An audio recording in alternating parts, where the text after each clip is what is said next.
Лес живой. Он совсем как человек. Рождается, растет, созревает, стареет, чтобы уступить место новому поколению.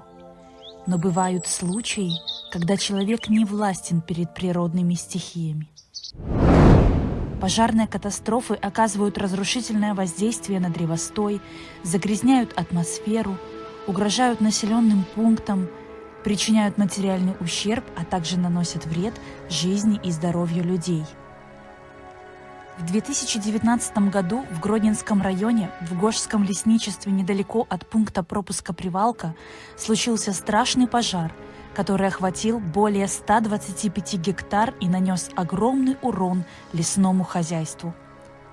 До сих пор на пострадавших от огня участках лесниками, волонтерами и просто неравнодушными жителями ведутся работы по восстановлению лесных угодий.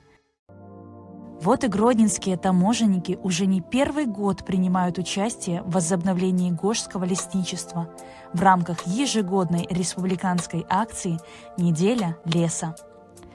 В этот раз она стала 16-й по счету. Сотрудниками Гродненской региональной таможни высажено около 2000 саженцев, в большинстве своем хвойных пород. Мы надеемся, что общими усилиями мы сохраним и приумножим наше национальное богатство.